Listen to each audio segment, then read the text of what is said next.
Welcome in to another episode of Building the Pride. I'm your host, Drew, and I'm joined always by my co-host, Mike. Mike, how are you? I'm still in mourning, Drew. How about yourself? Yeah, I didn't think that I would take the loss this hard, but I'm really taking it quite hard. I'm having a really I didn't watch the game a second time in prep for the show. I've been trying to get my mind off of it or into a better place, and it's all failed. It's all failed miserably. Yeah, I was kind of the same way. It was kind of a roller coaster ride, and by the time yesterday, I don't even want to get up for work because I know everybody, it's gonna be like a funeral procession. Like everybody knows I'm a big Lions fan, so all day at work, oh, sorry about the game last. I'm like, yeah, I know. I don't want to relive it yet. It's been rough. Watching the game was interesting. Steve-O's already rubbing it in. I told you Ben Johnson's not leaving. I don't think that's what he's doing. Can we do the Ben Johnson thing just right now? Yeah. Let's do that. Yeah. So he said that he's coming back to Detroit. He wants to win a Super Bowl. Yep. I think that's great for Detroit. Here's what I'm gonna say about that. Let's talk draft and free agent. I told you they want to do the draft, Mike. We will. We'll get there, buddy. So here's what I'll say about Ben Johnson. I think it's great for the Lions that Ben Johnson's coming back. I honestly do. Somebody close to Ben Johnson needs to sit Ben down and be like, we need to have a serious talk about you turning down opportunities to become a head coach. Because the last time I saw this shit work out was with Joe Brady, the now offensive coordinator of the Buffalo Bills, and he was the OC at LSU during Joe Burrow's best collegiate quarterback season ever.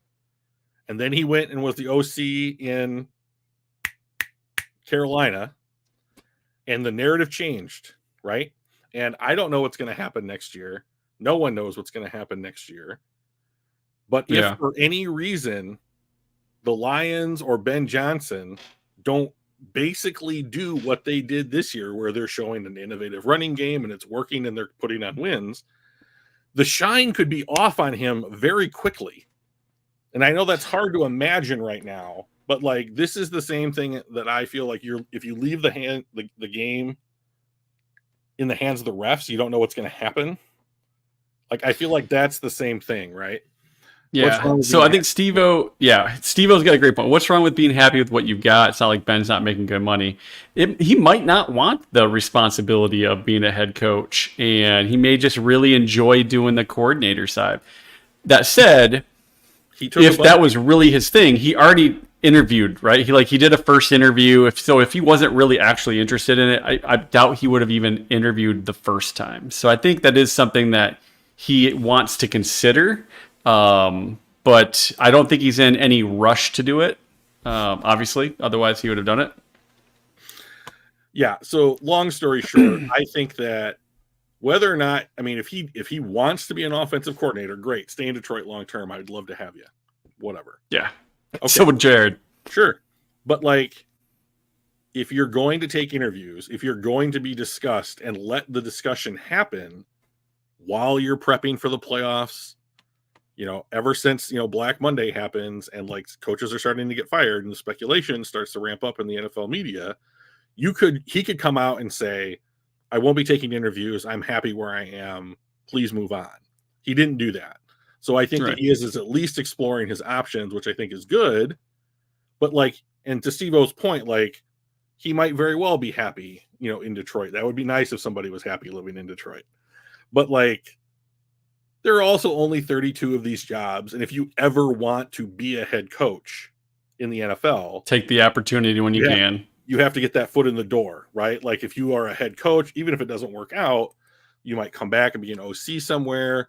You might get another opportunity, right? Look at Josh McDaniels. No one likes Josh McDaniels. Everyone has a poor opinion of Josh McDaniels. Yeah, the guy still gets OC and head coaching opportunities.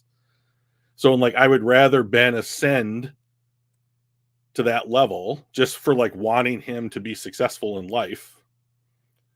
Yeah, I saw that report too. I don't know how accurate that was. Yeah. So he's not making $15 million in Detroit. There's almost no head coaches making that much, are there? I don't think that there is a head coach that makes $15 million a year. That's a very high. Now you could. One fun kind of discussion that's been going on is like, if you had to draft coaches the way that you draft players, where would the positional value of a coach rank? Yeah. Like the hierarchy of putting together a roster. And there's some pretty interesting discussion points. I don't want to get into it, but like, he's back for at least one more year. We're going to do this rodeo again. Yep. Run it back.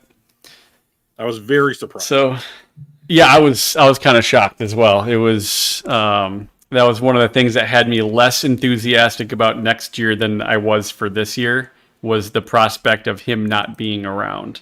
And I will agree with you. Like, I think that the path to the Lions being less successful was a regression from Ben Johnson not being there. Yeah. Well, we don't have to worry about that for another 12 months. So.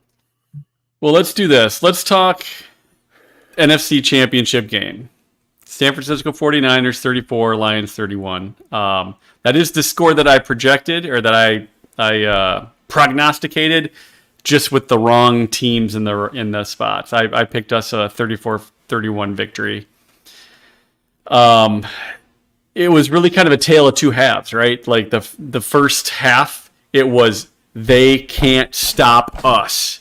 We are just doing our thing, and they can't stop us. We built up, what was a 17-point lead at halftime. And Drew, I was at halftime looking at flights to Vegas. Mm-hmm. And I'm thinking to myself, okay, I can use miles to get there. It won't cost me anything there. How much would it take? That kind of shit. Like, can I sell some cards? What do I want to do? Like, can I take some money out of my first trade account? That's supposed to be for retirement, but I only live once. Like that kind of shit. Like, I'm convincing myself I can do this at halftime. And then the second half was a different experience.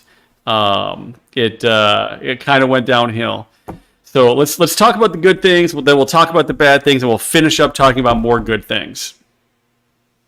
So let's talk about the good things. What were the highlights? Just the first half, then. Okay, so I think Jameson's touchdown run right off the bat was. Well, we'll get to that, Zakwa. I disagree with that, but we'll get there. I agree with you, Zakwa. So we'll get there when we start talking second half. We're talking good things right now. So I thought that that was Ben Johnson basically saying, you're going to have to, defend the field, sideline to sideline. Look what we can do. This guy's really fast. And then he just, he's not big, but he is unbelievably fast. And he had half a step on their linebacker, who got his hand on the undershirt of his jersey and tore that apart as he does his Looney Tunes acceleration, almost his feet. The Fred Flintstone's, legs. He was moving. He got in, right. So that was awesome to see. And they just ran the ball all over the Niners. That's my number two thing. Like, they just ran the ball. The Niners hadn't given up anything close to that all season. Yeah. I mean, they averaged 84 total yards per game against, and we had 180 at half. Yeah, so I thought that was great, because it was the thing that I was concerned about was if they had to move away from the running game, I was concerned that would be an obstacle that was too big for that team to climb. And when they came out and were so successful at running the ball, big plays, down and distance, the whole thing was working really well. I was like, this is the tone, right? You're going to keep the ball longer. The clock's going to continue to move. You're going to shorten the game. You want to do that stuff on the road. This is the formula. This is working out great. So. Yeah, I was looking at Next Gen Stats, and that Jameson Williams run was 18.82 miles an hour. Good for only sixth fastest play of the conference. Jahmyr Gibbs, his 13-yard rush was 20.93. It was the fastest rush of the weekend. I will bet on Jameson Williams to outrun anybody in 40 yards other than Tyreek Hill in the NFL. So I mean, if that guy, he got slowed down by getting pulled, right? And as you're turning, you're never going to go fast as going dead straight. So that doesn't surprise me that he wasn't fastest. But yeah, I mean, Gibbs is a quick dude too. 21 miles an hour. And I think that's what the Lions valued in each player when they identified them as somebody that they wanted to either, basically to trade up for, right? So that speed paid off, I thought. And like, whether it was mostly Gibbs this season because he got so many more opportunities than Jameson Williams did, but like that speed really paid off regular season and the playoffs. So I mean, like, that was great. What's your next one? As far as like the good, I think it was, I liked the way that we spread the ball out. A lot of people got opportunities to catch the ball, run the ball. Montgomery played well. Gibbs played well. Laporta had some big catches. Jameson had the end around. St. Brown, like I thought our offense was just dominant that first half. And I truly felt that they weren't going to stop us. And it was just a machine marching toward destiny kind of thing. So I really liked how we spread the ball around and everybody executed. Execution was really, really good in the first half. So that was kind of the big thing that I saw from the first half. Yep. Let's go to the second half. The second half was a little bit different, right? We couldn't complete drives. There were some pretty key drops. I think, to me, the decline of the game started with the Brandon Ayuk 40 or 51-yard throw that bounces off of Kildore's helmet into the way, like it was an overthrown, poorly placed ball, bounces off Kildore's helmet right into a stumbling Ayuk in his hands and down to the 2-yard line. That, at the very least, it should have been an incompletion. At best, it should have been an interception, and it ended up being on the 2-yard line where they punch it in. Follow that up with, I think it was the first or second play from scrimmage. Gibbs fumbles the ball on a weird handoff thing, and all of a sudden we're down. Instead of being up 17, we're only up 3 in like 60 seconds of play. And I think that totally changed the momentum, that helmet doink play, and it was really very frustrating to watch. And you kind of felt like, oh shit, is this happening again? I'm like, no, it's not. These are the brand new Lions. This isn't happening again. We're gonna get there. But we just did not execute. That was the name of the first half was just crisp execution, and the name of the second half was poor execution. Yeah, that's the best summation that I personally would be able to come up with. So, yeah, I'll just leave it there with that. The Ayuk play is a complete and total fluke. The ball bounces, the football bounces. Yeah. However, weirdly it bounces. Like you just never know how it's gonna. Sometimes it's better to be lucky than good. Yes. Because Purdy was not good on that one, but he was damn lucky. Yeah. So I thought that was very fortunate for the 49ers. They converted. And then, of course, to come right back and get the turnover, and they're at the 26 or whatever, and they punched it in. Yeah. Those two plays being so close together were devastating. Yep. And then for whatever reason, the Lions went away from the run, couldn't run the ball anymore. No idea why. And couldn't eat up the clock, couldn't maintain possession. And they just had to keep giving the 49ers opportunities, and they cashed them. They cashed them all. But as much as our offense wasn't executing I saw the fourth down drop by Reynolds right to him, hit him in the hands, hit him in the belly. J-Mo had a long one. It was a tough catch. His arm got bumped, but that could have been a catch. Laporta had a drop. St. Brown had a drop, which he almost never does. Insane. Yeah. Yeah, and then who else? There was another drop. There was at least one other. I mean, it was just like people couldn't catch the fucking ball. Yeah, it was frustrating, and our defense did the same thing. So as much as we want to blame Reynolds and the drops and that kind of stuff. Our defense never stopped them from scoring points a single time they had the ball in the second half, and they held them to 7 in the first half. So like it was execution on both sides of the ball. I'm not going to blame Goff on this one. He did his part. Our receivers, I mean, his balls weren't necessarily pretty when it came to tight spirals and that shit. But they were where they needed to be most of the time. His second half play wasn't as strong as his first half play, but not enough where I'm like, you're the reason or anything like that. He is way down on the list of reasons that we did not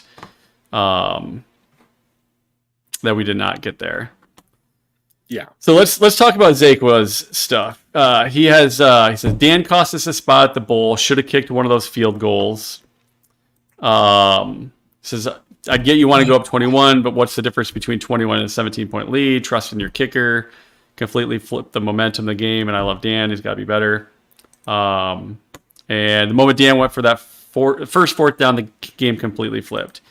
All right, so I'm going to push back here a little bit because I think the game flipped with the Ayuk thing. That was, to me, the flipping point. The first field goal, we're on the 28. It's going to be a 45-yard kick. We have, I forget, it was 4th and 3 or less. We have converted 75% of the time on 4th and 3 or less. 75%. Badgley, in his career, has completed 45% of his kicks 48 yards or more. This was 45, so it's just a little bit closer, but his 40 to 49 is only 77%.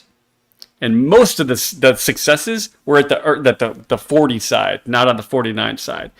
So when I look at that, I'm like, okay, we complete at a really high clip at this rate, or at that range. And we got a kicker that is maybe 50-50 from that range. He's outside. You know how many field goals he's kicked from in outdoors this year? 1.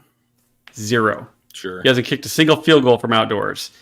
And that was the same direction and the same place that Moody had just kicked and missed a field goal earlier in the game. Like, all of those things come up, and the fact that, like, you want to put a dagger in it, I have no problems going for it at that point. We were deep enough.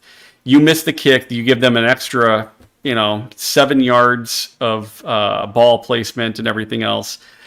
I'm fine with both of those kicks. But then, really the same reason on the second one, it's even further away. It's even more important when it comes to, is Badgley going to do the thing that he's done at less than 50% clip. I'm fine with those. I think he got to put our trust in our team. And to be honest, if Josh Reynolds catches that ball in the first one, it's a totally different thing. All of a sudden, we got that first down, and we're still going. We're not talking about this. And on the second one, when Goff rolls out, he just doesn't have the arm strength to throw it more than 20 yards on the run, and that was disappointing to see. But I didn't have a problem with going for it either one of those times. So I'm curious because it sounds like you agree with Zaka, so I'll let you talk about why they should have gone for it. So for you, Thank you, Christy. Yeah. So for you, the Ayuk play was your oh no, that's completely flipped the momentum. And for me, it was the 4th and 3. When they put the offense back out on the field, I was like, that's it. Because I've seen this script before. I just watched it in Dallas. And my frustration was, so your points about Badgley and the distance, that's all fine. Do you know how many field goals he's made this season since they brought him back? 6. Most of them. Do you know how many he attempted? 6. Yeah. So indoors from close, but yes. Yes, he also made one between 40 and 49, and he made a 54-yarder. So He did. this is That's the true. guy they chose to be their kicker. So how close does the offense need to be before they'll attempt a field goal? Because they just kicked one from 54 not that long ago. Game? No.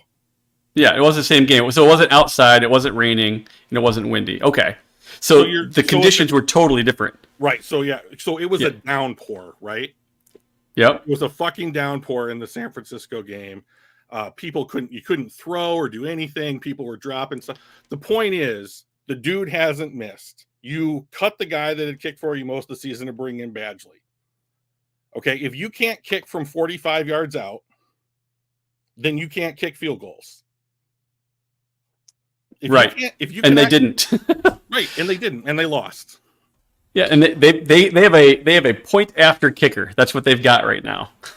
So we're gonna let me talk, right? Yeah. Okay. So he goes for 4th and 3. They don't get it because they can't execute.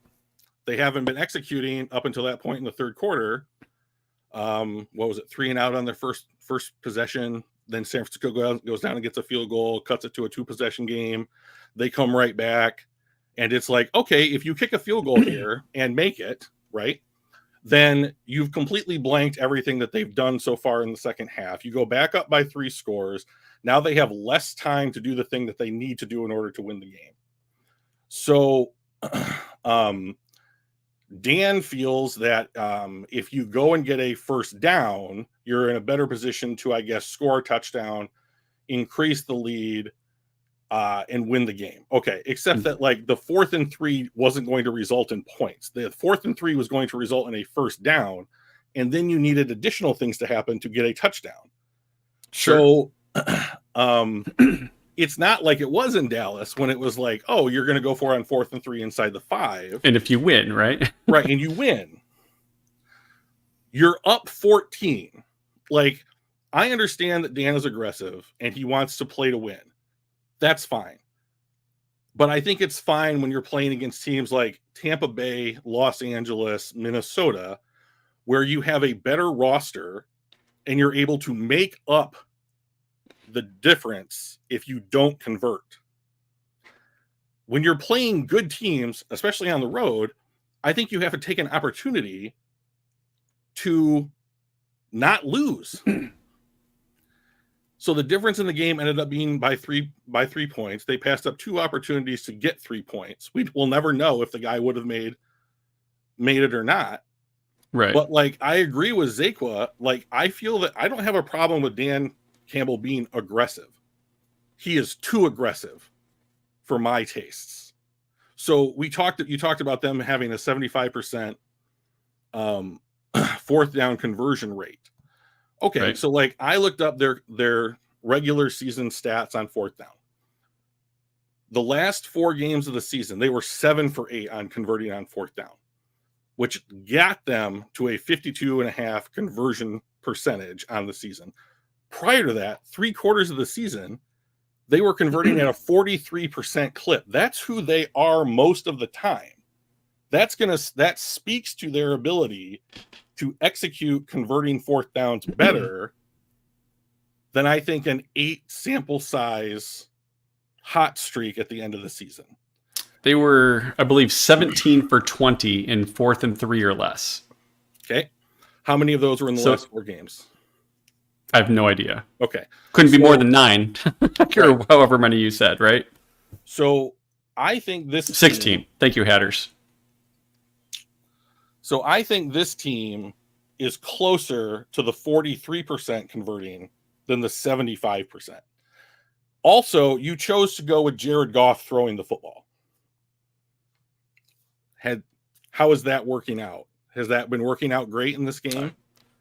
I mean, the first half, yes, and the first time that they did it, like Goff was not the reason that first one was incomplete. It was Josh Reynolds. Sure. It was a spiral. He throws some ducks. That was not one of those. So as much as I'd love to blame him, but that was not his fault. That was a Josh Reynolds did not catch the ball when it hit him in the belly. Okay. So like what I think a lot of people look at is that, like, they think that if you had chosen to kick the field goal, you're probably not going to make it. But if you go for it on 4th and 3, you're more than likely to get it. And I think that is not the appropriate way to look at that situation. And I think that Dan, while being a great coach and somebody that makes guys want to play for him, and he has a lot of good things, I think that he is too aggressive in these spots. And he needs to dial it back to like 80% of when he's at 100 right now. Yeah. I mean, I'm trying not to rant about this. No, I understand where you're coming from. Like, I'm not saying that you are wrong in the things that you're thinking. I'm also understanding why Dan decided not to do that, right? Like, I understand that if he makes it, it's the same old, just like we've done all season long, and we go through, and maybe you never know what's going to happen afterwards, right? Because that's in an alternate universe. But like, if he makes it, it's no big deal because it's the same shit that we've done every time. If we don't make it and then we end up losing, a quarter and a half later or whatever, then you start getting the questions. I don't think he was willing to put the game on Michael Badgley's leg when he is, for his career, 45% successful at that spot. And I don't blame him for that. You're right. They should have kept Riley Patterson. You're right. But that's who they had on their roster at the time. And I don't blame him for going, that's not the guy that I want to put my Super Bowl chances on his leg. Let me put it in the hands of my quarterback or my running, put it in the hands of Ben Johnson is a surer path to victory, and I get that thought process too.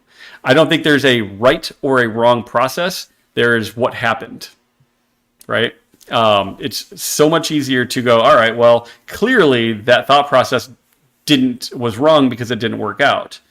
But that's not the way, and you know that, that's not the way you consider whether something was the right decision or wrong decision just because of what happened, right? Outcome-based thinking isn't necessarily the way to go for everything. Well, I think it needs to be more. I think it needs to be more about that than it has been, because the way that I see it, even when they're good at converting on 4th down, it's basically a coin flip. You can give me all the 75% stuff or whatever. They were 1 for 3 in this game and 0 for 2 when they fucking needed it. Yep. So I have got to think that having just come out of Dallas and the way that I see Dan's aggressiveness is that we should have won in Dallas, except that he didn't. He wanted to go for it for 4th and 3 inside the 5 and then wouldn't kick the extra point on 3 attempts to go to overtime in Dallas. So right. if he doesn't trust Badgley to kick a 45-yard field goal, he sure as fuck doesn't trust him to kick an extra point either. So and if you have this much confidence in Jared Goff and the offense, I don't understand what the problem is trying to go for overtime in Dallas, where we had the opportunity to get the number 1 overall seed, and then if we had this game's in Detroit, and then you're kicking inside. Yeah. So the way that I have looked at the last 3 or 4 games for the Detroit Lions has been he may very well not feel confident in the kicking game. But then if that is the case, then it is a must. It is a must that you have to go out and get somebody 100% in this offseason that you do trust, because this is not acceptable. You had an opportunity to go to the Super Bowl, and we did not execute our way right into the offseason. And I think if we had Jason Hansen or Prater or fucking Eddie Murray, I don't think we're talking about this, right? We kick those field goals, we take the points because we know we've got them. They are in the bag. And we need to have somebody we can trust, like Eddie Murray, Jason Hansen, Matt Prater. They don't have to be all-time greats like that, but just even prime Mason Crosby, not now Mason Crosby, who can't get a job, but prime Mason Crosby, where he's going to convert 90% of those, 88% of those, and not 45 to 60% of those. I think you're right. I think that's got to be a priority in the offseason. I don't know if there's any giant name kickers in college that's worth like throwing a late round draft pick at. Or if we just strictly go out, like I think you just have to find somebody. You absolutely have to. Yeah, the kid from Bama is the kid that I would draft, and if he's there in the 6th or 7th, at this point, like, what are the holes? Are there so many holes on the roster that you can't burn a late round pick? No, we're in that spot where we can, exactly. Right? So, like, if you're just like San Francisco did, right. And outside of that miss, I mean, like Jake Moody has been good this year. It's been good. So I mean, like, he was on my fantasy team, so I just got to see how many he made each game or whatever. Right. Like, he was good. And like, the thing you need out of your kicker, more so than being like, okay, Justin Tucker, go nail a 64 or 66 yarder or whatever, is okay. Like, I feel fine putting you out there, and they clearly don't. It's 49 yards. I know we're gonna get the points. Go do it, bro. That's what we need. Yeah. Again, I see your point and I understand it. I think that's a fine way to do it. I see what Dan presumably sees, and I think that's a fine way to do it. It just didn't work out for us. So let me ask you this. I think, the 4th and 3 play and the play later in the half where they could have kicked a longer field goal or whatever. Yeah. We're talking about those plays because it's one play, potential upside, no points, right? Like, we need to close the game out or reestablish the lead. They're playing from the front in both of those scenarios. So, like, let me ask you. In the first kick, yes. The second kick, we were behind, which I think is the other reason. So, like, I think that the game state... We were behind by 10 for the second 4th down that we kicked. Okay. No, we were down by 3. Sorry. We were down by 3 at that time, I believe. Right? Okay. Maybe. I don't remember. I'm trying to forget the game. But like, my question is, if the Lions are 75% on 4th and 3 or less this season, why are we not going for 2 points when we score touchdowns? That's a great question. Is everybody okay with that? If the Lions are 75% from 4th and 3 and closer, why are we not going for 2-point conversions after all the touchdowns this team scores? This team averaged more than 27 points this season. By my math, that's almost 4 touchdowns a game. Why are we not going for 2? Yeah. If you can do it at a 75% clip, you're coming out way ahead. And then you want to talk about, like, being up multiple scores, for like playing from the lead and dictating the way the game goes. Why are we not doing that?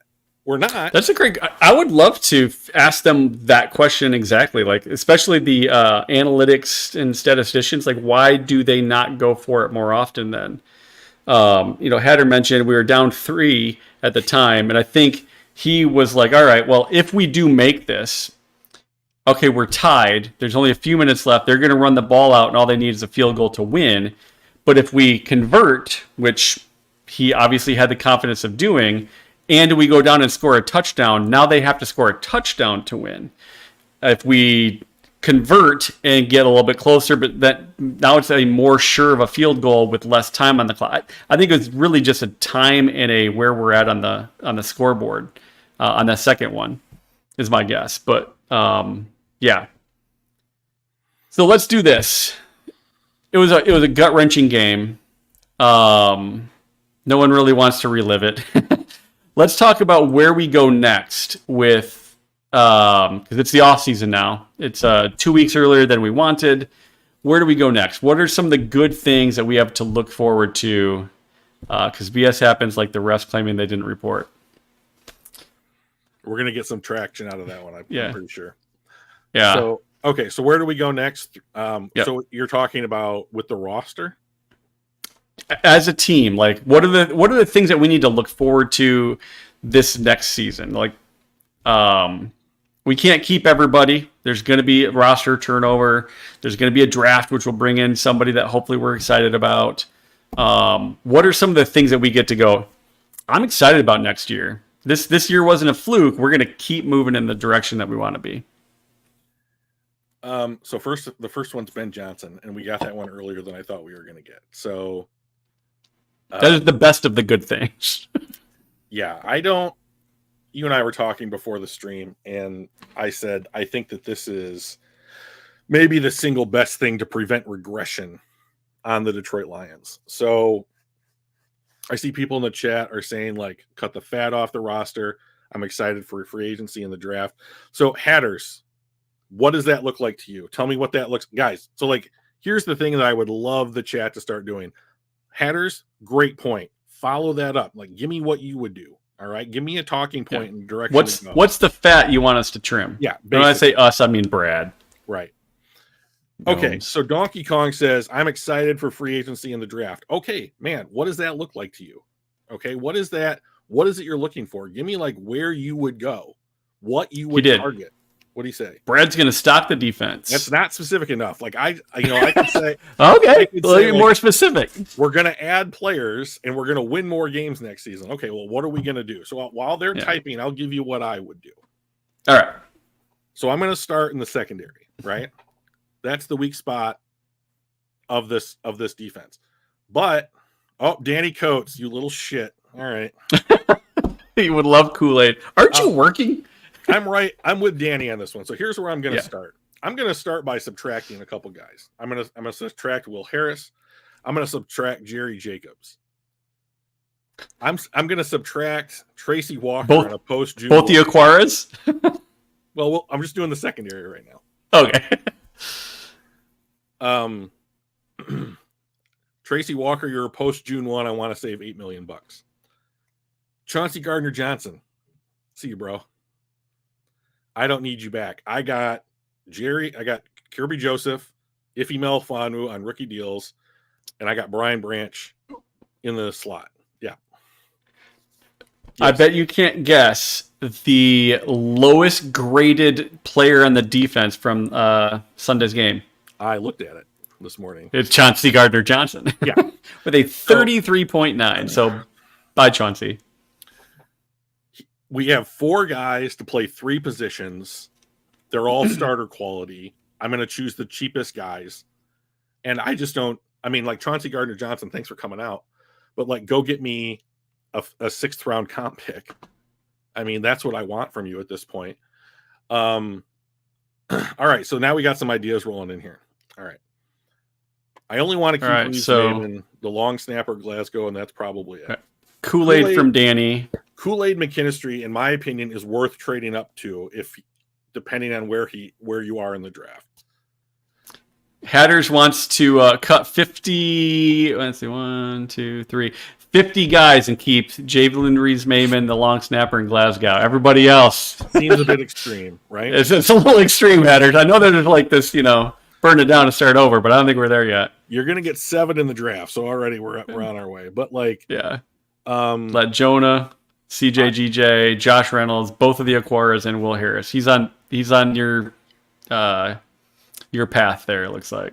Yeah, I agree with Hatters on his posts. Reynolds, I'm assuming you mean Josh Reynolds, which I would agree with, even though he had the worst game of his Lions tenure last week, but I still think he's a good 4th receiver.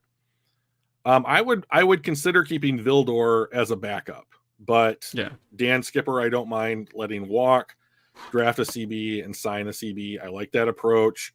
Draft a guard, sign a guard. So here's what I'll say. I don't mind drafting a guard. Here are my guys that I want to draft. Christian Mahogany, BC, Christian Hayes, UConn. Those are the guys in the 3rd round that I think will be there. Now, if you want to talk about guards that are going to play, well, like played in college the way that the Lions want to run the ball in the pros, Cooper Beebe from Kansas State, Zach Zinter from Michigan, even though who should be ready for his pro day, I've heard. So he should be healing up pretty nicely. I'm going to have to say the mahogany guy. I can't hear that word and not think of the Hunger Games. Well, now we got it. He's mahogany. Right. If you want to sign a guard, I would re-sign Graham Glasgow and have him occupy one of the 2 guard spots. I would let Jonah Jackson walk. Not cut people. Resign. I'm talking Charles Harris. Benito Jones. I wanted Charles Harris off the roster for 2 years. I wanted Big V off the roster. So, okay.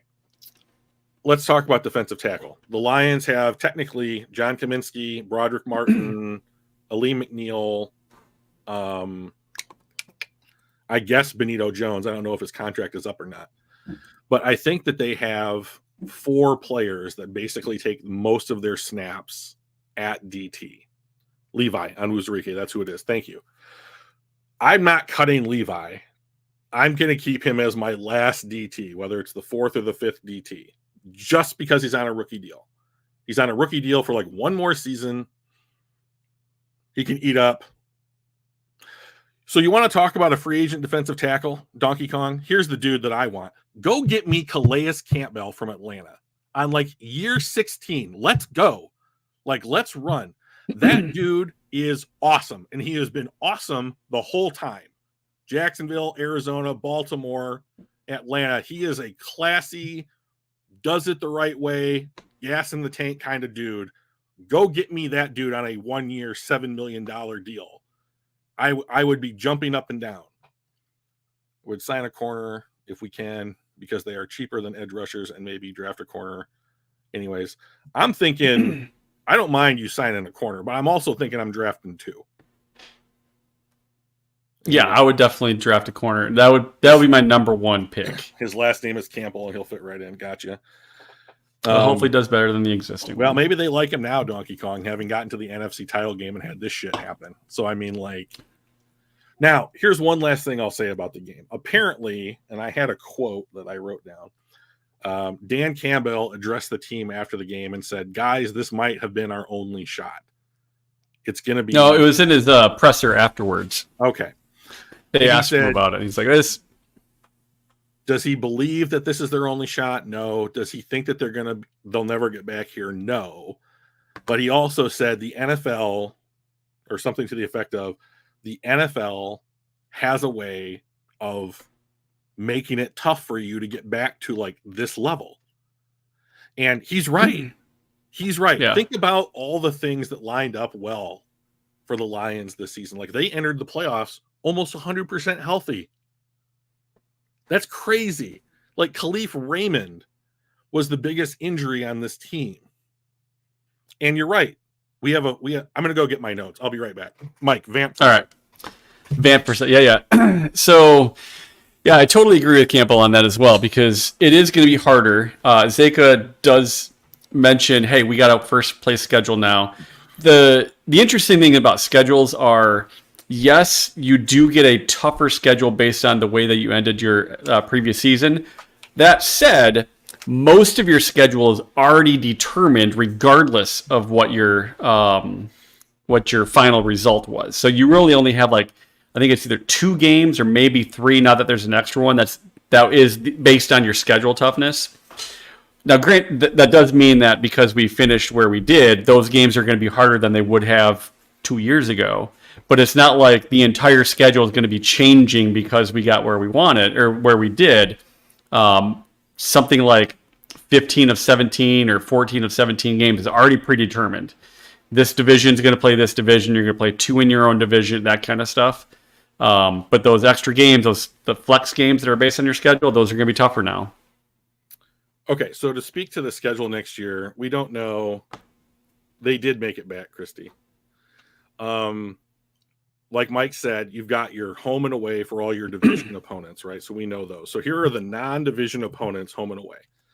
At home next year, we will play Buffalo, Tampa Bay, Jacksonville, the Rams, the Seahawks, and the Titans.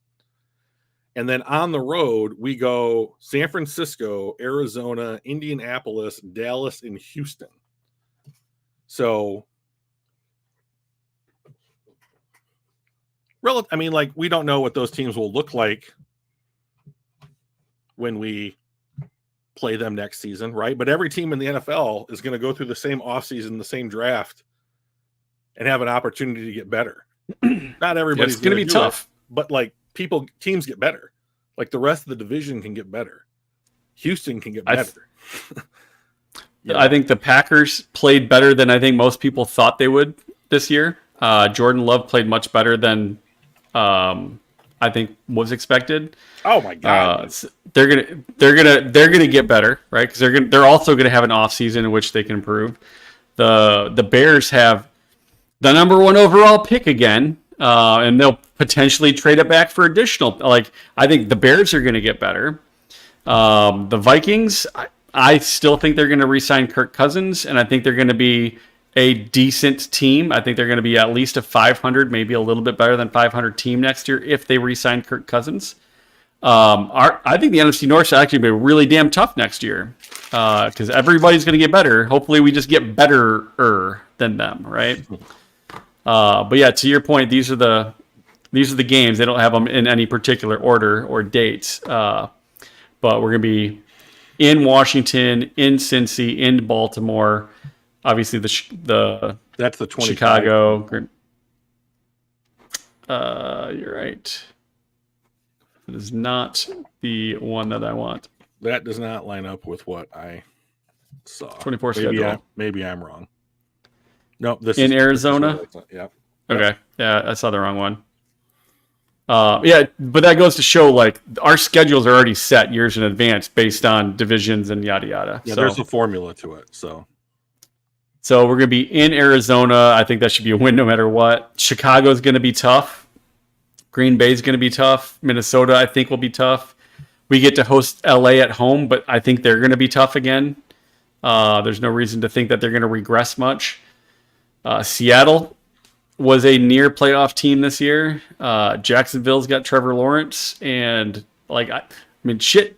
This is already a tough schedule, and we haven't even gotten halfway through. It's not going to be an easy time. No, it's not. I think the Cardinals are going to be one of the easiest games for us.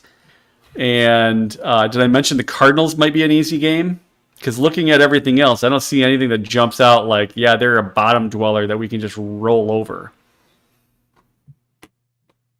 Maybe the Titans, I guess, but I don't think we're necessarily going to roll them either. Oh, I think I think that one is a. You think it's a rollover? All right. They're bad. They're not very good. They're really bad. I mean, like they're the one of the. So we got two rollover games. We'll roll over Zona and we'll roll over Tennessee, and everybody else is going to be a dogfight. I mean, I think Arizona's tougher than you think they are. I mean, they beat Dallas. I mean, I think they beat. That's true. They have one other surprising win. They only have 3 wins or 4 wins, but like they played everybody tough. Like to me, Arizona this year is Detroit 2 years ago. Yeah, it'll be interesting. So anyway, that's kind of the schedule you're talking about. What other notes did you have that we can talk about this upcoming season? Let me just double check here real quickly, Michael. You're so demanding. Oh my God, here I was waxing poetic. And you're not even ready. Well,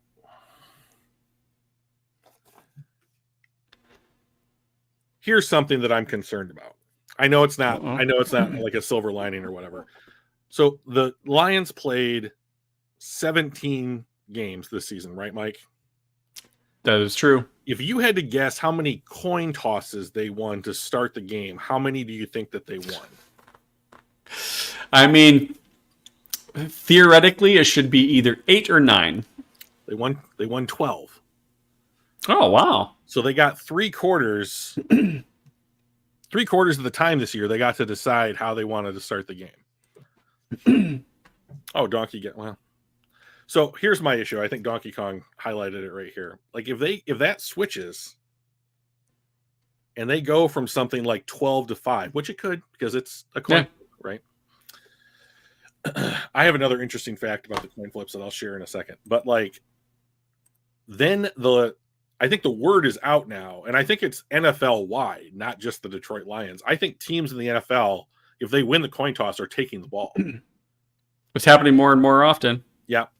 Mike, if you had to guess how often tails was the call that won the toss in the NFL this season, what percentage of the time do you think tails won the toss in the NFL? It should be 50. Right. But based on sample size, I would say 54. 68% of the time, tails was called and won the toss. Here's the other fun fact. That same phenomenon has been true in the NFL for the last 3 years. So if all being tails. So if you go in the if you're the visiting team or whatever, and and you get to call it, you have to guess tails, and you're going to be right 2/3 of the time for some reason. I wonder if it happens to be like the engravings and it just is slightly the other way. Like there's a little bit more on the head, so it's just fractionally. I don't know. That's bizarre. That's a lot of games. That's a lot. That's not a small sample size of the 6 games in the playoffs. This is 32. 16 games a week times 17 weeks. That's a lot of games. You want to know the only team in the NFL who had more coin toss wins this year than the Lions? Fucking San Francisco. Baltimore Ravens. But yeah, I mean, Baltimore. One of the other teams that made it this far. I mean, it's good teams. That's interesting. The coin toss, right? And it's luck. I mean, there is as much luck in the getting the coin toss as there is the way the ball bounces on the field, right? So I mean, who knows? But I know that if I looked at that, I would be like, you guys are not allowed to call heads. You have to go out there and call tails anytime that we do it. I'm not bucking the trend. So. Until they get some new coins, we're going tails, baby. Those things are like this too. I mean, they're not just like quarters they're flipping out there. So just ask the Pittsburgh Steelers. Yeah, exactly. So I'll try and give you one other thing that I'm looking forward to. And it's hard right now for me to see dads. Hey, dads. What's up, dads? Do you happen to work at PNC Bank? Because I talked to I'll tell you this fun story about after the game. So I went to PNC because my debit card was broken. And so here's my night after the Lions game. I'm watching it with my dad, like I get in my car to go home. My dashboard beeps at me. Your right passenger tire, your rear passenger tire is low. And I'm like, fuck. And not a little bit low, low enough where the dash beeps at you, right? Right. So I drive on it. Maybe not supposed to, but I drive on it to a gas station. It's pretty close to my house. I pull up to the little air pump or whatever. I step out into a puddle. And I was like, fuck me. Fuck me, of course. I would step in a puddle when I'm pissed off about the Lions losing. When it rains, it pours. Exactly. So I get out. I get my wallet out. Open up my wallet. No debit card. I have no cash on me because I haven't used cash for something in a decade. So I go back into my car, step in the puddle again, get back in the car. No debit card. Oh, you know what's different about today than yesterday? I changed pants. So I was like, all right, I'll continue to drive on my fucked up tire back to my house. So here I go. Get to my house. I get into my my bedroom. I get my yesterday's pants out. For sure, here is my debit card.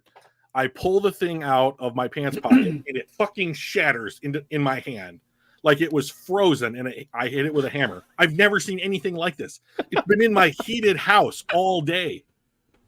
And I literally pulled it out and turned, bam, shout, the whole thing broke. Can't use it. All right. I can still prove I have a card. I have to do this. So I go back to, I have no cash in the house. I go back to the gas station, pull up to the thing, step up, puddle, go inside, talk to the dude. You didn't even stop when there wasn't a puddle, or were you just so pissed you didn't even pay attention? I can't see where the puddle is. It's dark. So go inside, talk to the dude. I'm like, hey man, can you just punch this in and give me 2 minutes on the thing? He's like, oh, we can't control that from in here. And I was like, oh, he was at the game. Oh, right on. Oh, cool, dude. Well, we're thrilled to have you, even if it's just this one time. Yeah. The Lions fans traveled really well. I thought that was cool. So thanks a lot for joining, dude. Appreciate it. Yeah, right on. So then I was like, okay, can I buy something and get some cash back that you can give me dollars for, quarters for, and I can do this? No, I can't do that. No cash back. It's new policy or whatever. All right, cool. I go back to my car, puddle, get back in. And now I'm like looking for quarters, right? And so I'm like, I need 8 quarters. I got to have 8 quarters in here. That's got to be something. So I'm pawing through all the little spots or whatever. And I'm like, okay, how many quarters do I got? 1, 2, 3, 4, 5, 6, 7. Fuck my life. And so then I was like, I got in the back seat. I got under the seats a little bit. I find one more quarter, hook the thing up. I put some air in the tire, make it home. And then I was like, well, tomorrow I'm going to have to go and get my debit card replaced. And I talked to the dude at the bank and he was like, tough loss yesterday, huh? Unprovoked. I was like, yeah, by the way, I have a podcast about the Lions. You should check it out. I hope he's listening tonight. Yeah. And anyways, none of those times did it dawn on you that Bell Tire just up the road from you has air for free. No, never been there. So just FYI, Bell Tire just up the road from you, air for free. That's where I'm going next time. So thanks, man. Good tip. That's an unfortunate series of events. We'll just call you Lemony Snicket. Yeah, I'm a Lions fan. Dad joke. Sorry, I'm a dad. Yeah, man. All right, so good things. I had some. Ben Johnson is the best of the good things, right? I think if he goes, he probably also takes maybe Joe Fraley and other guys from our team. That tends to happen, and that would have been devastating to lose a bunch of really good position coaches and probably the best OC in the league. So having him stay gives me a lot more hope, because that was being my question. Like, all right, how is Goff going to be next year when he doesn't have Ben Johnson just scheming around like what he's good at versus what he's not good at? And we don't have to worry about that next year. So that's great. So that's a big one. Experience for our young guys is another big one. Gibbs getting experience, Laporta getting experience. They got a ton of snaps. They got a ton of touches. Brian Branch, like all these guys are just going to be better next year, theoretically, right? With that experience. So I think that was a huge, piece to that. And I think we gave Brad Holmes shit for the draft, right? Like we didn't want a running back at 12. I'm still not super happy about Campbell because he actually hasn't played well. At least Gibbs actually played like an all-star. And that was the thing that we talked about, where if you're going to take a back at 12, this dude better be an all-pro like 3 or 4 of these 5 years. And he's starting out that way. Running back in the NFL. Yeah, as a rookie. Right. Yeah. So like you need to be playing that way. And thankfully he is. History shows that it wasn't very good odds that he was going to be. So that's what I think we were most like concerned about was, are we going to get the level of play out of what we're going to get out of that draft pick? And he has been a very happy. I'm happy to say I'm wrong that like he on the value side of things. He is not the 5th highest paid running back in the league. I was completely wrong, but like you're completely. As long as you say it with enough confidence, we'll believe you. Well, that's the media, but like so, we are now a part of that. So like, but like the point is, that you are giving him money that indicate. I mean, the Saquon Barkley is the better example, but like you're giving him enough money before he steps onto the field that he needs to play as if he is an established starter. So like the Jack Campbell v. Jahmyr Gibbs debate, I think highlights that would be wonderful. He needs to. Right. Is what you need to do. Because if you're going to take positional value wise, right? If you're going to take guys at maybe not some of the preeminently paid positions in the NFL, they need to be good, right? You can't miss on them. They need to be great. Well, okay, so like we can, but like the concern is that you draft those players and you miss, right? Like if you've invested the pick, you've invested the money, then they're not good. That's the worst case scenario. Now, what's happened with Jahmyr Gibbs, Brian Branch, Sam Laporta is that he didn't miss. So that's the best outcome that could have happened.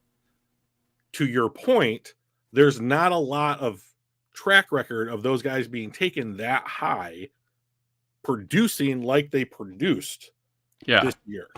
So the Lions beat the odds, and that's going to, but like the other problem there is that the other side of this fence is like, when we get to their second contracts, like what does the roster look like?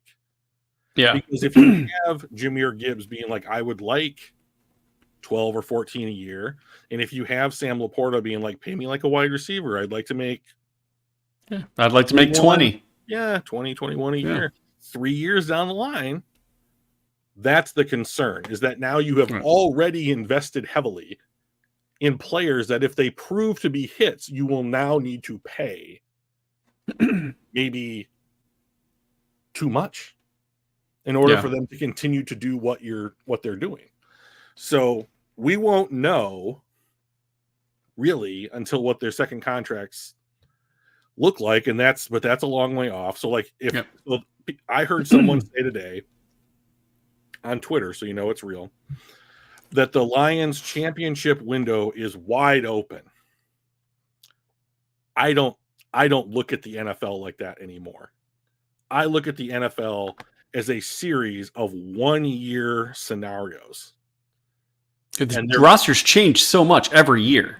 Yeah. Right? Coaches, like, I mean, is our playoff window, or is our Super Bowl window, because there's a difference between playoff window and Super Bowl window, right? Like 14 teams make the playoffs each year, right? Out of 32, that's almost 50-50 that you make it. Like, but just getting to the playoffs isn't what we're trying to do here.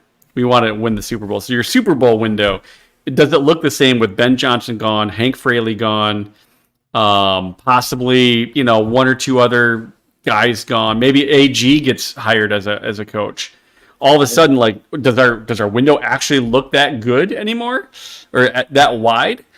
There becomes a lot more questions. But thankfully, we don't have to worry about that for this year. So to your point, this next year we have a window next year.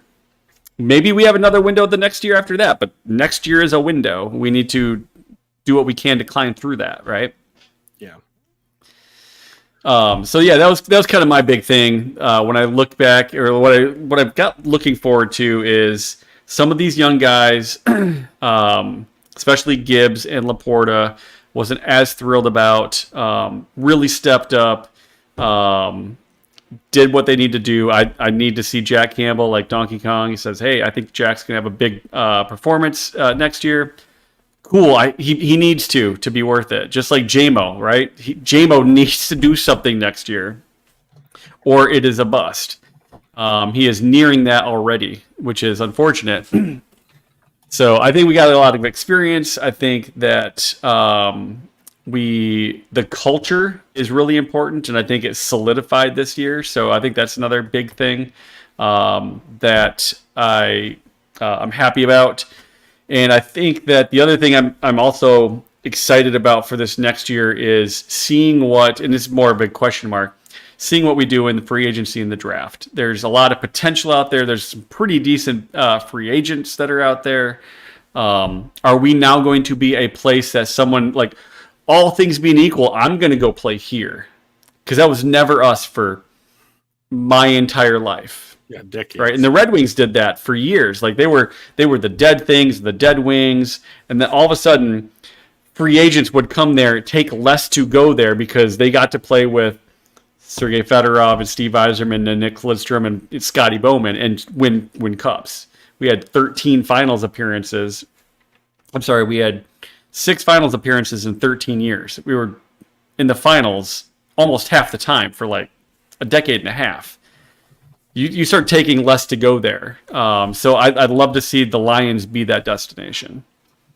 Donkey Kong agrees. Free agents will definitely want to come here. So I'm hoping to see some free agents coming here, maybe taking a little bit less than they could go to, say, Washington and lose a bunch, right? Yeah. Do we want to do a mock now that the first 30 picks are locked in? There's never a time I don't want to do a mock, Michael. All right, well let's mock it.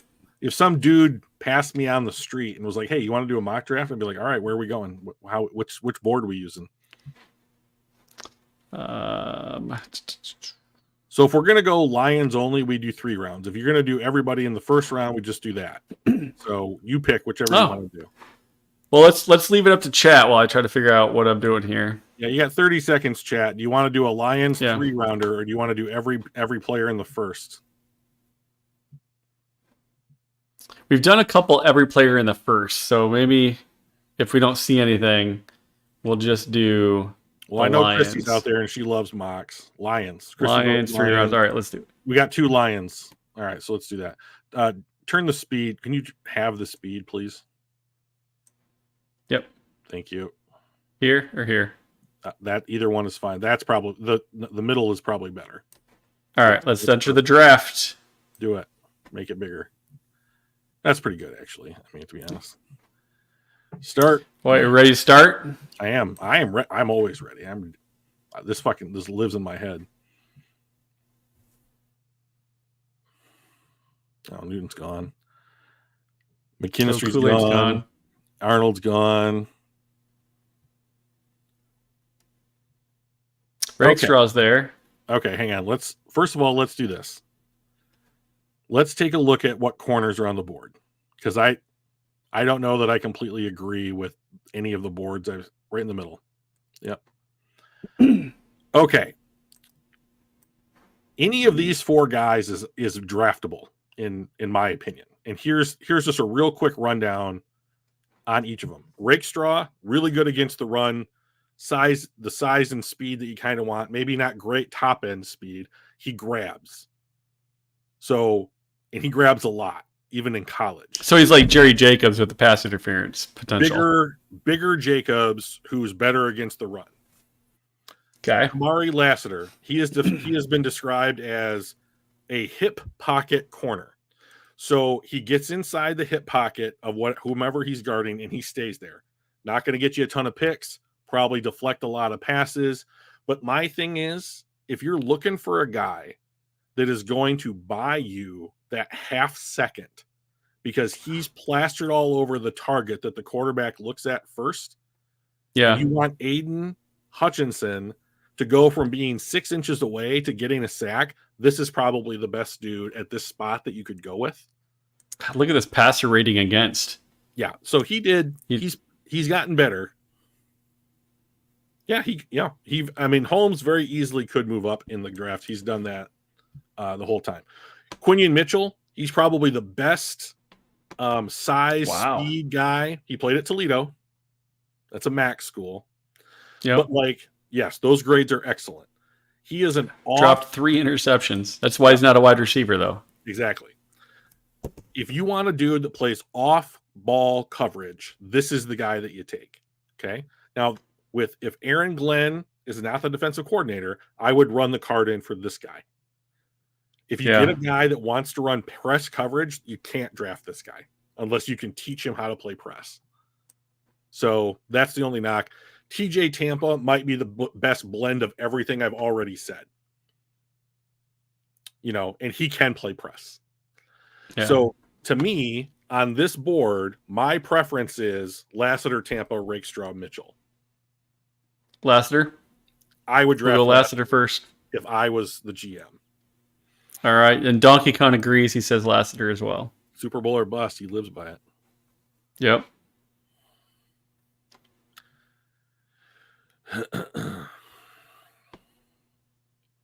This will be an interesting change. Oh, what? See that? Yeah, we'll do it once we get to the pick. Go back up. JJ ends up sitting behind Stafford there. That is a perfect pick for the Rams in round 2, as far as I am concerned. Interesting. Yeah. Okay, we're on the clock at 61. All right. Hatter says I'm good with him. Referencing who? Lassiter? We could trade back.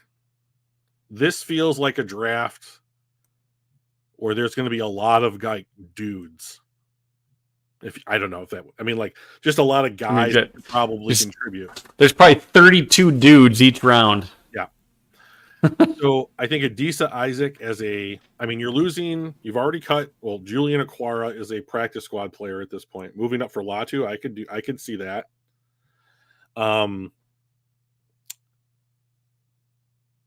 You're losing Aquara. You're probably losing the other Aquara. Julian's on the practice squad.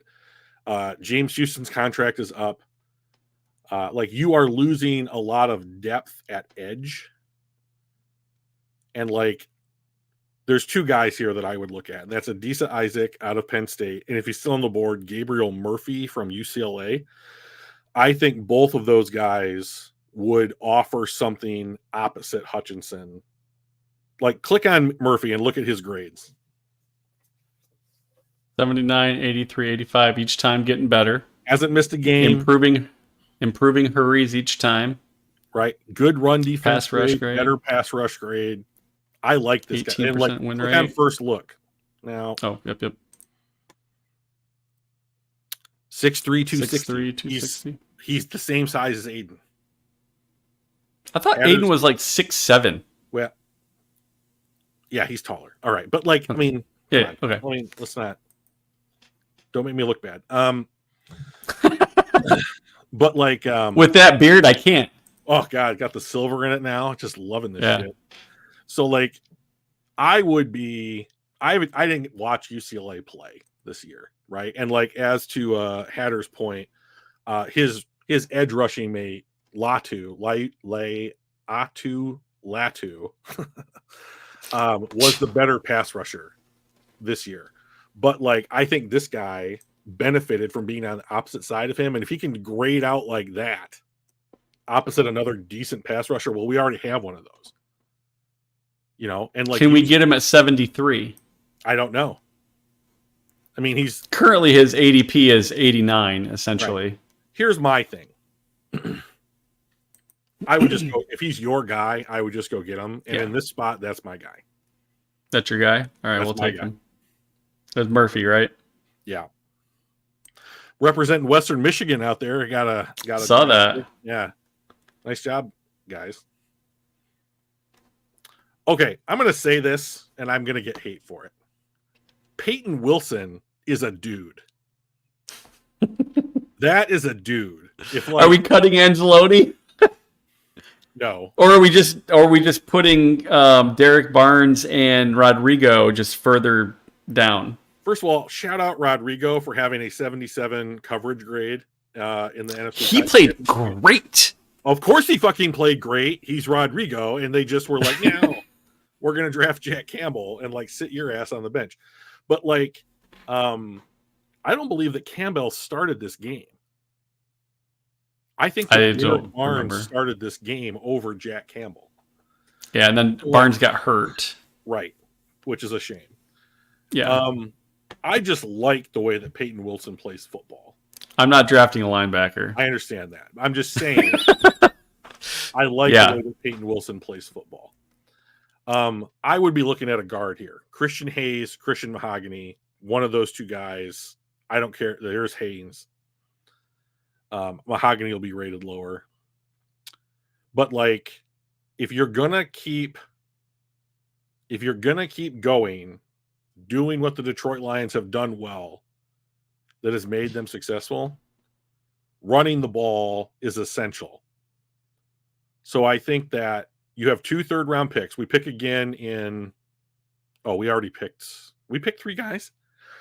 No, this is our second one.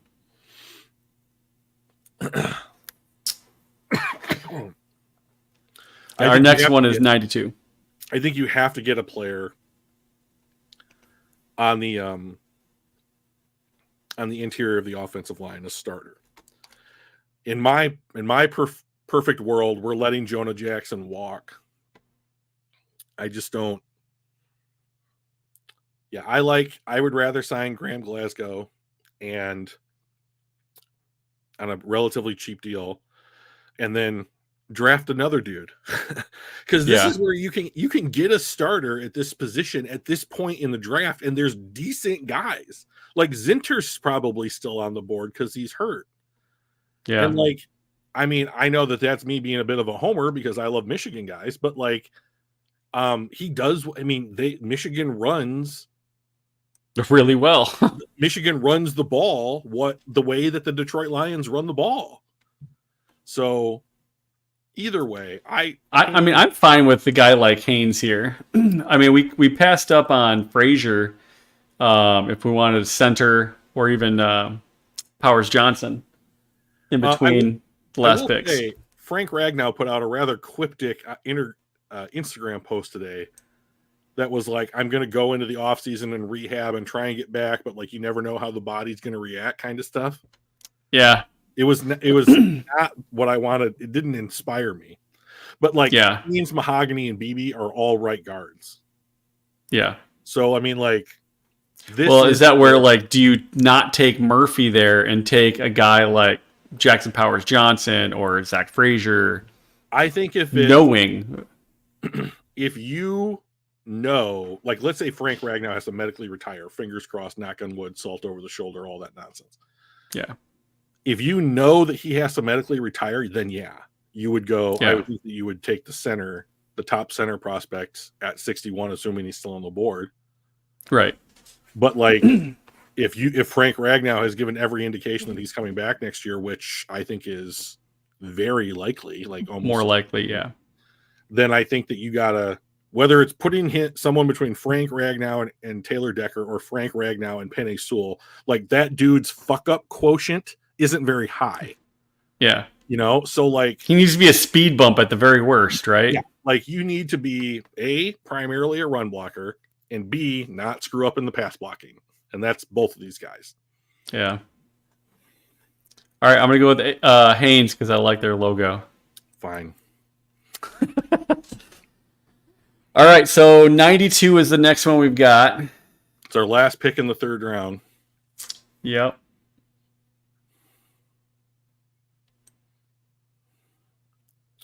Do we go with wide receiver help? If you're going to go... I just said that I love Michigan players. I wouldn't draft Roman Wilson for the way that the Lions roster is constructed. I see him as a slot only in the NFL. Now, if you want to draft... we got two of those guys. It's true. If you want to draft a wide receiver, I would take Jamari Thrash from Louisville. He's littler, but like these bastards. These fuckers want to trade with us after what they just did to us? I don't think so. I don't care. Not in the division.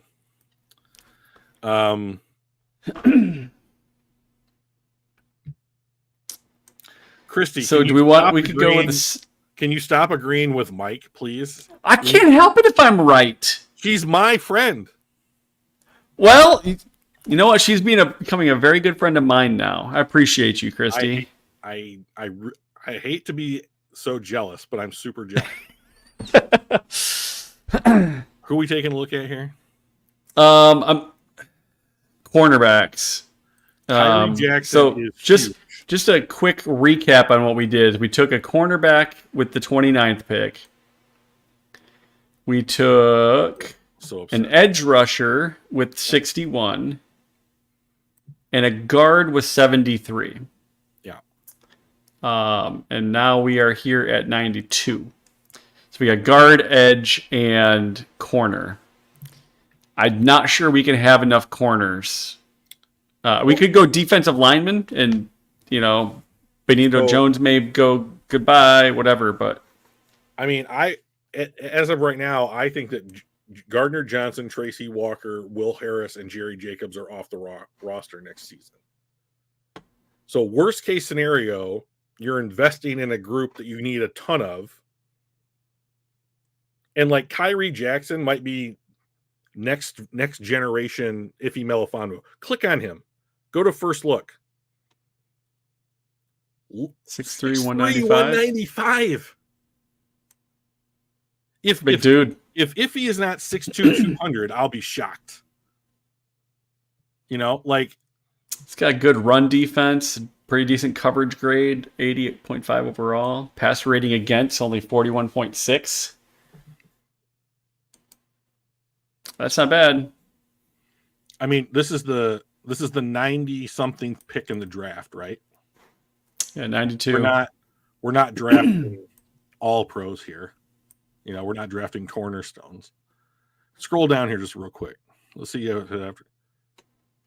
If you wanted, let's say you wanted to do something different with Brian Branch, like if you wanted him to play outside corner, if you wanted him to play like a roamer type position, you could draft Chris Abrams-Drain and have him play slot for you.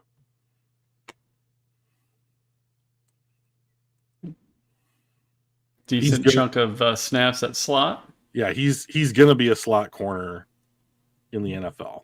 I don't think that he's that big. I think he's probably skinny, is my guess. But like, yeah, 5'11", 178. That's not very big. So I don't know that he can be an outside corner in the NFL. This guy's also fine. Like this guy was Nehemiah Pritchett. Yeah. This is like meat and potatoes dude for me. Like, I think that he might stick on a roster for 6, 7, 8 years, you know. Yeah, not your CB1, but he's like your CB3, pretty consistent kind of thing. Special teamer, backup, yeah, quality, smart, that kind of stuff. I think I'm going to go with Kyrie Jackson. I have no problem with that. And I don't think that it's going to grade us too happily, but hopefully we get, yeah. So they didn't like the Murphy pick. They did not. Or the Kyrie Jackson pick. Which is very odd to me. Yeah, his big board number was 127. That's probably why. Well, fuck him. I mean, like, you haven't gone through the combine or pro days yet, you know, or fuck him. Yeah. So, I mean, like, it's a computer. I don't really care what it thinks. Like, yeah. You know, like Kyrie Jackson may run a 4.38 or some shit at his pro day and then all of a sudden be like a top second round pick. We don't know. But like, so chat, like, you know, like, what did you think? Christy, did you like the emblems that we drafted? What's, you know? Well, I mean, it says go UCLA. Yeah. Wolf, right? Sure. Whatever it says. But like, this is the kind of draft that I think that the Lions should come. So obviously this won't happen, but like, because I think that this is what they should do. But like, this is the kind of thing I think the Lions need to take their floor from where it was to next thing up. And if you can go out and sign, she likes the Wolves. Excellent. That's right, Christy. Go out and sign somebody like Justin Matabukwe from Boston or from Baltimore if he makes it to free agency, or, you know, I don't think San Francisco can keep everybody. If Chase Young ends up on the free agent market, like I don't know that I would sign him to a long-term big contract money, but if you wanted to like 1 year, $12 million, come and play opposite Aiden Hutchinson and we'll give you a prove it deal or something like that, like I could see that happening. San Francisco can't keep all their players. They did this year what I wanted the Lions to do, which is you have a 3rd round pick for Chase Young, signed a couple other guys that like other teams cut, kind of loaded up for the playoff run or what have you. And, you know, it's worked out for far, but like that also leads, you and I were talking about the Saints and other teams that are super over the cap. Like you have to do a lot of gymnastics to make that work, you know? And like I went back and looked at the Saints past 2 off seasons, and they had to shed $85 million 2 years ago and $55 million last year, and they're back up to 85 that they got to shed this year. So, and what has happened is that they have been able to make trades, they've been able to add players, but they have consistently lost quality mid-level starters off their roster, and like those players would be the ones that I would be targeting if I was Brad Holmes. Like, who does New Orleans lose that they can't afford to keep?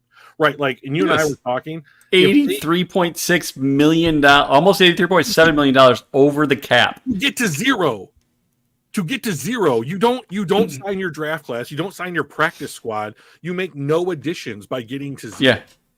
Yeah. They have to, you know, and they have 55 guys on the roster, but that includes dudes that they're paying on void years. So, I mean, like, they don't have 55 guys signed.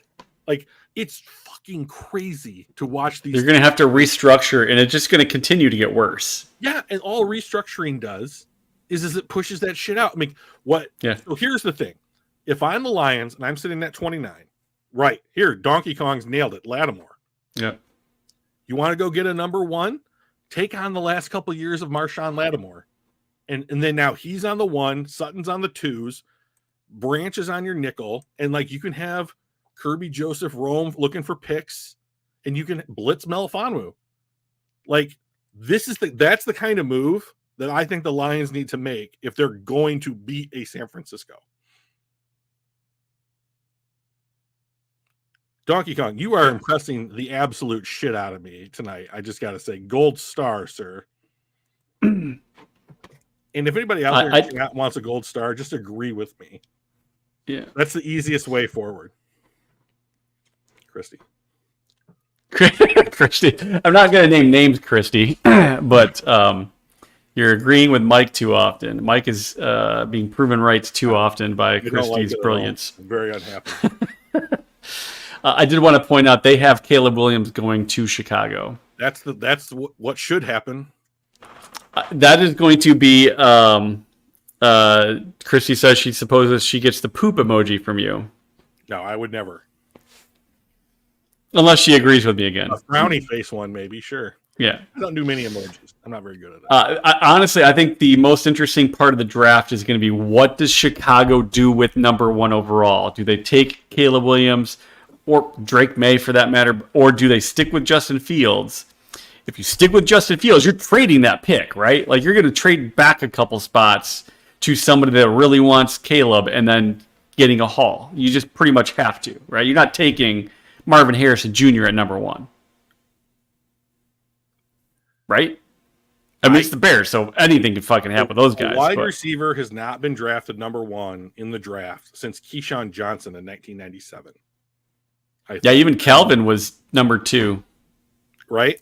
Behind the all-time great Jamarcus Russell. That's right. Well, we can't all be. We can't all be. All right. Never mind. But like luck sack into that kind of stuff. Jeez. Boy, that was a nice one. Real quickly, we're at an hour and a half. We're going to start wrapping this up. Let's do a real quick Caleb Williams topic. Right? All right, let's do it. You are on record. You would keep Justin Fields, trade the pick, right? That's the best scenario in your mind, right? I think Fields has shown enough that he's worth keeping. Okay. Right now. So, yes. So, I am... Right, the Caleb, not Caleb. Tail two cities. So, Tail quarterbacks. Two Calebs. Let me ask you this. In your opinion, when Justin Fields was coming out of college and in his draft year in 2021, and Caleb Williams, who do you feel is the better prospect coming out of college? Probably Caleb Williams. Okay. Ryan Poles, I believe, did not draft Justin Fields. Right. Do you know who the number one pick in the draft in 2025 is going to be? I have no idea. Neither do I. Neither does anybody except maybe Jesus Christ. So, like, those are the reasons why I think he should be the pick. The GM hasn't picked his quarterback yet. They are in a position to do so. We don't know the next time Chicago will be in a position to draft a prospect like Caleb Williams, better or worse. All we know is Caleb Williams is likely to be the number one overall pick in the draft, whomever drafts him. So you have a player coming out, a GM that can go get his quarterback and didn't draft the current quarterback. And we don't know what anything looks like in the future. I would take Caleb Williams because I don't know if Justin Fields is going to be worth 220 or 260 or whatever the number ends up being million at this time 12 months from now. Okay. I think that's very logical. What do you do with Justin Fields? I would trade Justin Fields. So I think the team that would be the best fit for Justin Fields are the Atlanta Falcons. Okay. Because they have a running game, they have a good offensive line, they have a great big target in Drake London, they have a great big target in Kyle Pitts. And I think that if you give a running quarterback who I think has done way more and shown way more than any of the Falcons quarterbacks have shown in the last 2 or 3 seasons, I think Atlanta would be able to say, all right, we will give you a second and a fifth or a second and a fourth or a Sam Darnold-like package, multiple mid-round picks for Justin. So if you're Atlanta and knowing that you've got Caleb Williams, Drake May, Jaden Daniels, and Bo Nix, like 4 quality dudes, do you still make that trade knowing you're probably going to get Jaden Daniels or Bo Nix if you want them?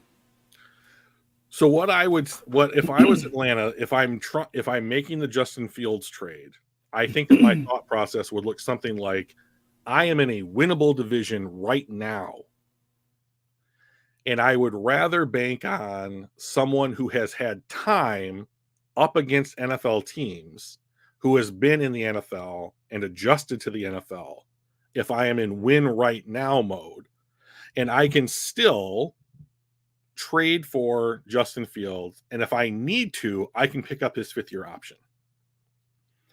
And then that would give me 2 years to figure out whether or not I'm going to actually commit huge money to Justin Fields.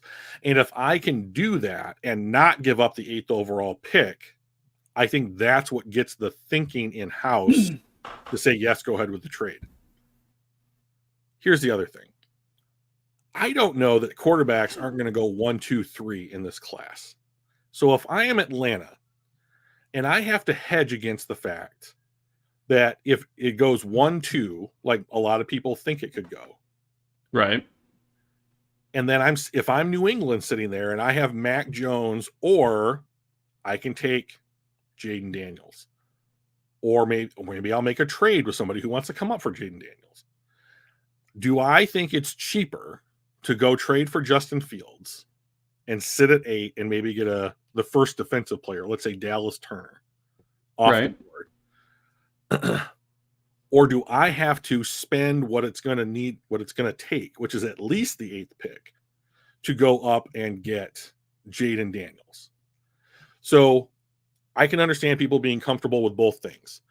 I think the cheaper method that makes Atlanta the best immediately to try and win the division and make the playoffs is trade multiple picks either this year or this year and next year, get Justin Fields and his 5th-year option, use the 8th pick on any other piece that you think you might need to win. Pass rusher would be where I would go. And like someone like Latu, Dallas Turner, Jared Verse, one of those guys. Right. And say, all right, we've upgraded our quarterback position because I don't know how you could possibly not have. And then we have also added a piece on defense. Let's go. Like we're going right now. Like we are Arthur Blank is 82. We don't know when he's going to kick it. Let's go. So. Well, you just have to wait for Arthur's grandchildren to run it like the Lions had to do. maybe that's what it takes. That would be the I don't want to break the bank methodology, spend the little to get potentially the most. Do the Patriots do the same thing? So here are the contenders for the number 1 overall pick, in my opinion. Washington at 2. Caleb Williams is from DC. And if you want the hometown hero, new owner, new GM, new coach, whoever that is, you want the hometown hero, that is a quadfecta, whatever you say, however you say it. Trifecta, but for 4. That's right. The fourfecta. What I was doing. It's the fourfecta. Right, I love it. If you want that parade opening day, that's the move you make. Also, I think it's more attractive for Chicago to say Washington's got to be the most attractive team for Chicago to trade with, because you move back the least amount of things. So you move back to 2. If you've already decided you're not going to take Caleb Williams, why would you take Drake May? I can now ransom the number 2 pick for someone who wants Drake May, or I can draft Drake May and hold him hostage because I've got his rights. I don't know. But like, if you're new, I would call New England and say, like, if you want Drake May, you better trade with us because we're going to take him, and just fucking lie about it. You know, or I would call Atlanta and say, you want Drake May? It's 3 1s and 2 2s. Let's go. What do you want to do? Oh, jeez, I'm not sure they would do that, moving up 8 to 2, but also 2 more 1s and 2 2s. That seems absurd. You're holding their quarterback of the future over their heads. That's true. So the Bears would have the leverage, I would think, in those trade discussions. Quadfecta. Someone was right. Quadfecta. Someone couldn't even use my name. So you just knew. That's the important piece. Super happy. My ego is just booming. So I think regardless of what happens, Caleb Williams is going to be the number 1 pick in this draft. I don't know who's taking him. The candidates are Washington, New England, Atlanta, and I've heard Denver is ready to move heaven and earth to appease Sean Payton for God knows why. But that's a big move from 12. I can't believe here. I'm going to reshare this. They got Marvin Harrison Jr. going at 12. See, that's not going to happen. Marvin Harrison Jr. will be the first non-quarterback taken. Yeah. So I must have bumped the randomness factor up on the auto pick. So right. Yeah, 100%. Well, just so we can kind of see, get the banner off of there. He's not even the first wide receiver. He's the 3rd wide receiver. No, they've got Malik Neighbors going number 3. That's insane. And Odunze. And I think it went, oh shit, Marvin's still there? We need to give it to somebody. So Washington can bump up 1. Yeah. New England can bump up 2. The Falcons might bump up 7. I mean, the Giants could be in the running.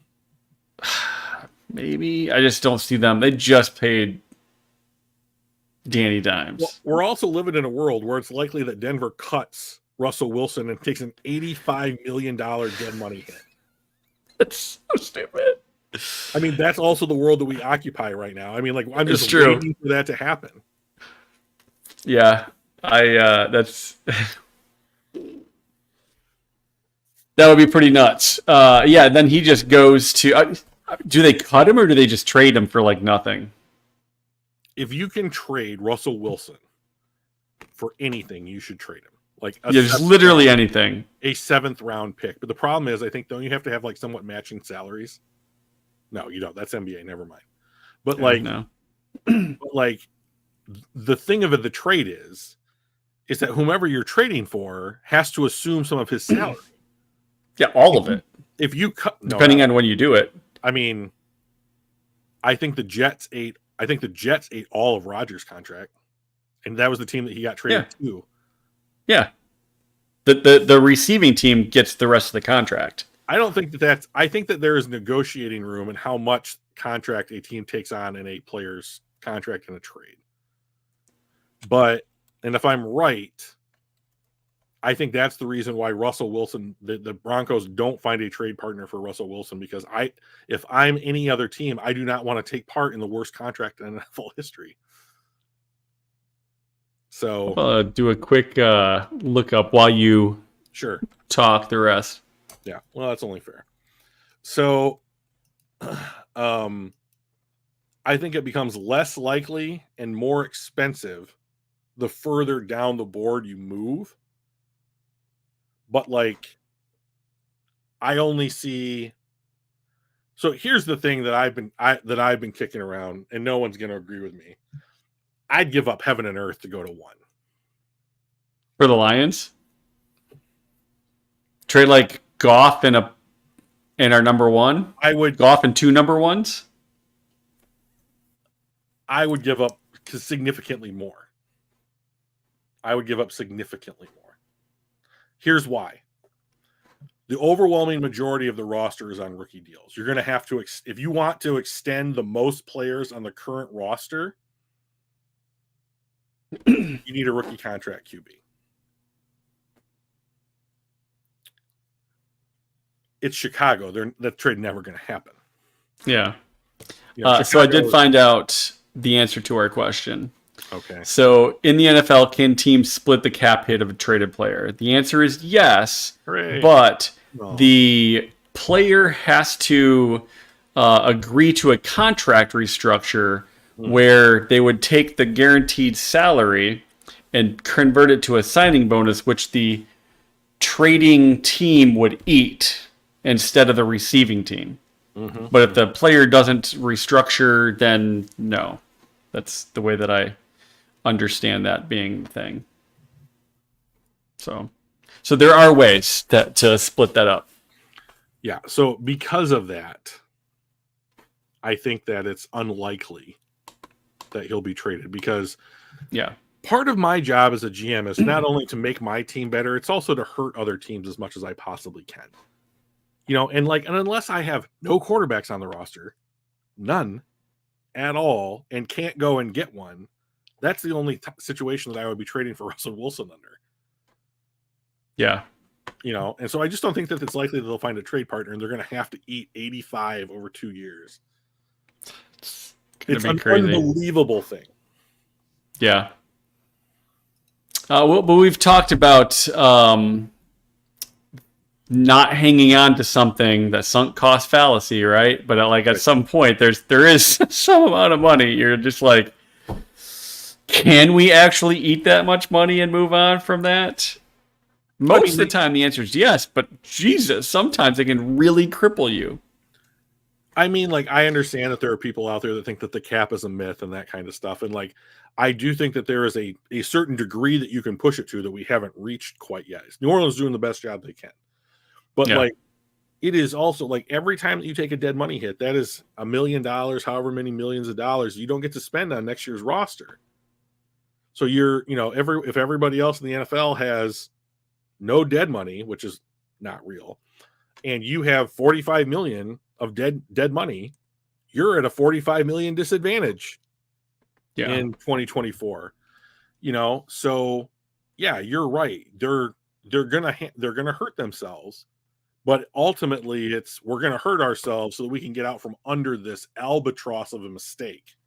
Yeah. That somebody made, not pointing. It's going to hurt really bad at first, and then it'll just feel good later. The previous highest dead money cap hit from a cut quarterback was Matt Ryan 2 years ago, and it was $40 million. This is double that. Yeah. So, I mean, that's the world that we live in, unfortunately.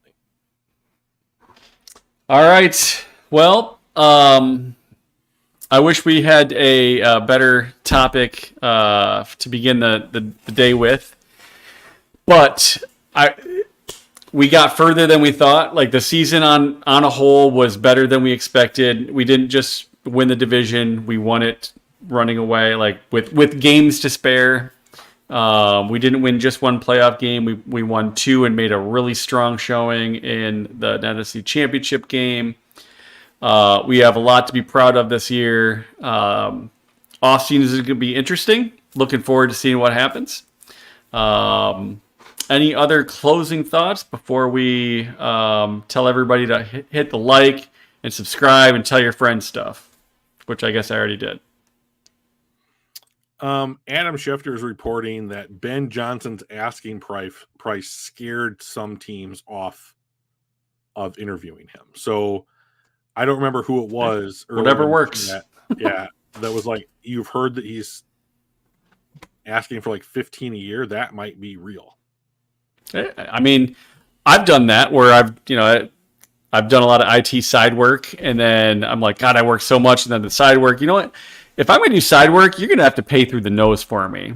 Right. So I just raised my rates up until no one wanted me, which is fine because I didn't want to do the side work anyway. But if you're going to throw money my way, kind of thing, right? So that I wonder if that's kind of like his, like, I guess if you really want me, I will do it for this number, but otherwise I'm fine just doing my job, right?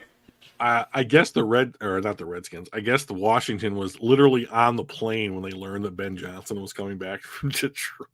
On the plane to Detroit because they were going to come visit. Yeah. Oh shit. And they still showed up to interview Aaron Glenn, but like that's weak. That would be interesting. I wouldn't be upset if he left. I think he's. Well, we would get disappointed. If he that would also be fantastic. Not this draft, right? It would be the next one. We would get a 3rd round pick in the next year's draft, and then one in the following draft. Yeah, which is so okay with me. Right. So the thing that I'm looking forward to, and I think the thing that's going to be fascinating this offseason when free agency hits, I believe in 43 days or 47 days or whatever it is are the Lions and Brad Holm going to be committing to the we are re-signing our guys approach to free agency? Are we going to see Graham Glasgow, Jonah Jackson, Jerry Jacobs, Romeo Okwara get like stay here, prove it deal or big money extensions? Because that's the thing that I think is going to be fascinating. Because if they go with we're signing everybody, I don't know how you can extend Goff. We don't need to. We've got Hendon Hooker. Okay. But like, I do think it's interesting that Ben Johnson is coming back for at least one more year, and that is the duration of his contracts. Yeah. I don't know. I won't say I don't think that they pitched Ben Johnson by being like, can you please make Jared good for one more year and we'll give you $3 million more a year or whatever.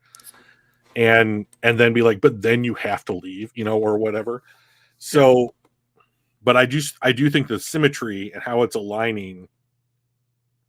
Well, all the rumors or things that I've been reading are that we are starting negotiations for an extension, and he's expected to be top end money, which to me I'm thinking $50 million or more, and that makes me sad.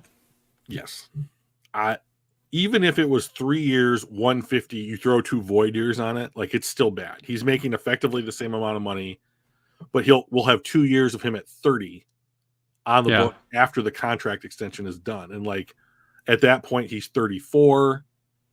I have a Jared Goff rant that I want to go on, so we can't do it right now. Yeah. But like you cannot extend this dude. You just can't. So I agree. I think you just let him play out his contract. If he has another year where he plays lights out and can get us to the NFC Championship game, get us to Super Bowl, all right, let's talk about like a 2-year extension or something like that. But I need to see more. I need to see that this isn't a fluke. There isn't any more.